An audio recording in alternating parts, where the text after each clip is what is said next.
In the last video, we finished up taking all of our repetitive imperative for loops and turning them into one declarative filter beers function. And so now we're using that in our switch statement here, and it cleans that up quite nicely. But we talked about the fact that we have this strange case where we want to know if something is either an IPA or an ale. And we solved for that by creating this compare values function. But it's pretty brittle because it only does this one case. So you could have an array of many values, but it will return true if any of them match. So if you wanted to make sure that all of them match, that wouldn't work. And you can't do multiple properties. So the property is always just one single property. That's a problem if you want to be able to do more complicated comparisons. So we're going to use something called higher order functions to solve this over the next two videos.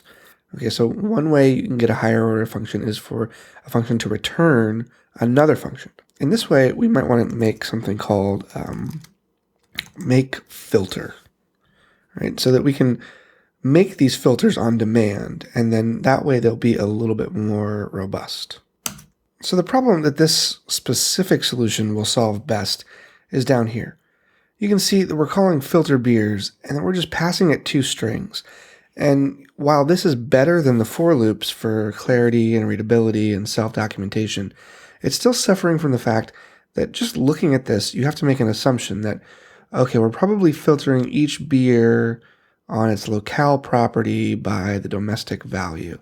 It's not descriptive as we might like, or as declarative as we might like. So this solution will help us get rid of that ambiguity. So we're going to have a make filter function that takes a property, and then it's going to return a new function. Now the new function, instead of taking a property and a value, will now just take a value. And inside there, it will return filter beers with the property and the value. So this takes some getting used to. And so let me just drive this home with a quick example on the console again. So I'm going to bring that console back up by doing Command-Option-I here in the browser. And we're going to make a function called makeAdder. This is one of the most common examples of this higher order function.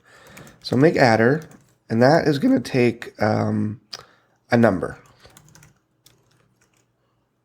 And let's actually say it'll take the left side of an addition. So you have a left plus a right. So this one will take the left number. And we're going to return a function here again that takes the right side of the addition. And then inside the return function, we'll return left plus right.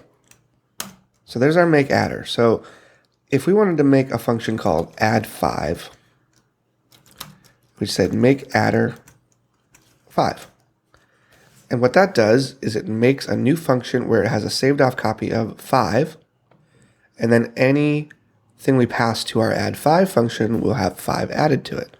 So we can say add5 3 and get 8, and so on and so forth.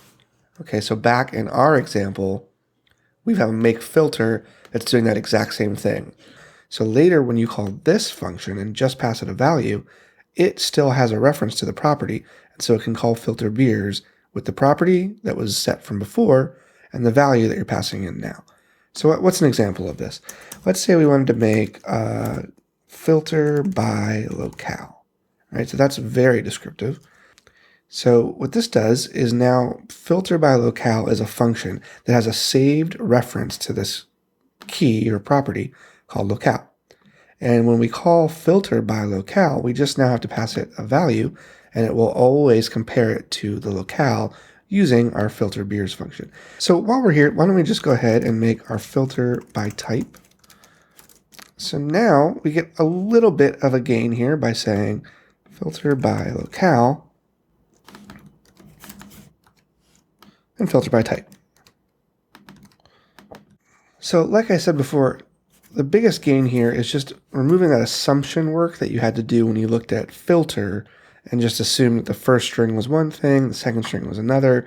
Now we're very declarative and very specific. We're saying filtered beers equals filter by locale, and the locale is domestic.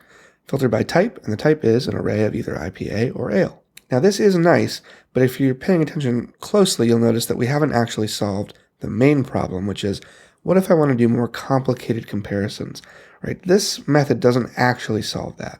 In the next video, we're going to talk about the other way to create a higher order function, where you can pass functions in as parameters rather than just returning them in the original function. And so in the next video, we're going to take a look at that.